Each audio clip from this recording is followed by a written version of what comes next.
Kita baru saja melewati pesta demokrasi 2019 yang lalu dan dimenangkan oleh pasangan Jokowi Ma'ruf Amin. Saya bersumpah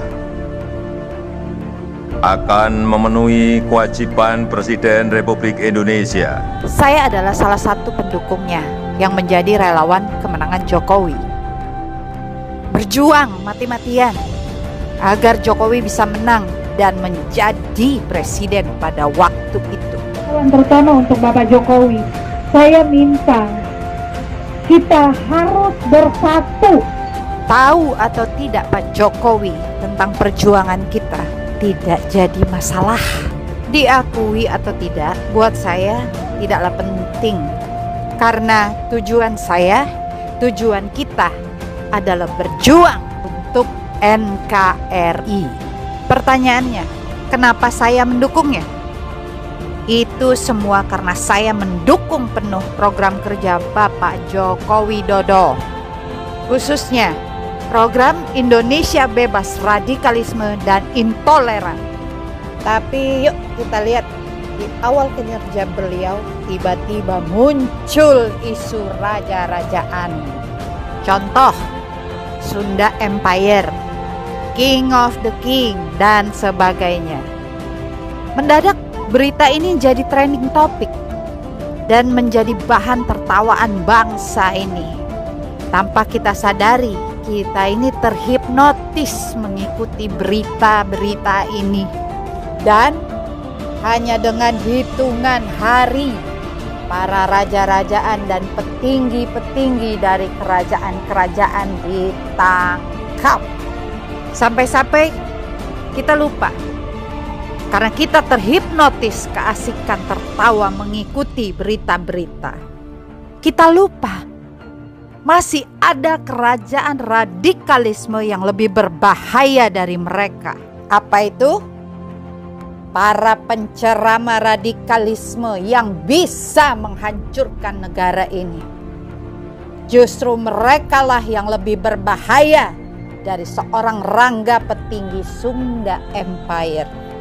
Kemudian kita tiba-tiba dikagetkan lagi dengan peristiwa di Minahasa Utara yang isunya pembongkaran musola oleh sekelompok warga Minahasa Utara. Semua akhirnya berbalik dan mengecam tindakan warga Minahasa Utara tanpa melihat peristiwa sebenarnya dan unsur sebab akibat. Faktanya, tempat yang dibongkar warga Minahasa Utara bukanlah musola ataupun masjid. Belum ada surat izin bahwa itu adalah masjid. Jadi statusnya belum. Balai pertemuan. Itu adalah balai pertemuan. Sekarang pertanyaan, dan apa alasannya? Alasannya adalah radikalisme. Harus diketahui, masalah ini sudah hampir 3 tahun silam. Menurut warga, banyaknya orang asing yang sering datang di balai tersebut. Warga sejak 3 tahun lalu sudah menegur, karena di daerah tersebut masjid dan musola tidak jauh dari balai itu. Warga tidak melarang karena di wilayah itu ada tempat ibadah. Tapi kenapa balai pertemuan itu sudah disalahgunakan dan melanggar aturan yang sudah ada? Warga di sana sudah ratusan tahun hidup berdampingan, tidak pernah terjadi masalah. No. Benang merahnya ada di sini.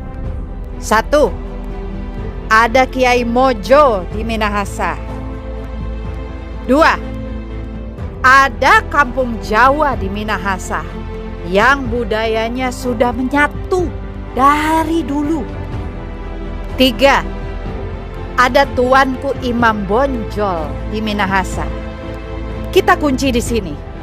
Jadi, kalau secepat itu kita salahkan mereka, saya kembalikan kepada kalian masing-masing.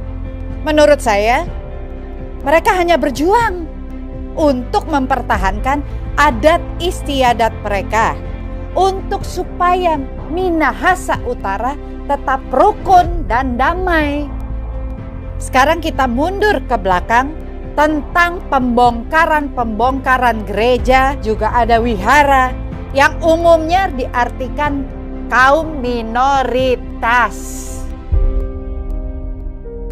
Ya, dua kata mayoritas dan minoritas.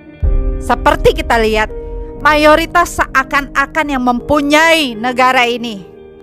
Minoritas seperti tamu di negara Indonesia ini yang katanya negara berdaulat. Masih adakah Pancasila dalam butir kelima, keadilan sosial bagi seluruh rakyat Indonesia?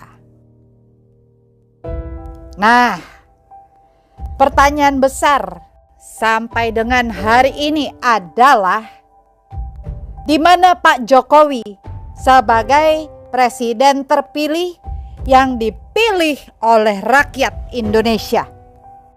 Beberapa hari yang lalu saya membaca berita tentang kasus intoleran yang ada di Aceh, Singkil, Minahasa Utara, juga Papua dan sebagainya. Lalu seorang Presiden Joko Widodo mengeluarkan statement meminta Kapolri untuk bersikap tegas mengurus masalah tersebut.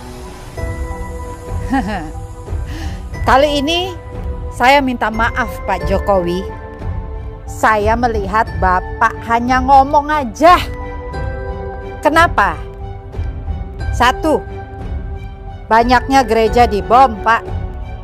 2, banyaknya gereja dibongkar. 3, banyaknya persekusi bagi minoritas. Semua ini dikarenakan radikalisme yang sudah berkembang biak di NKRI.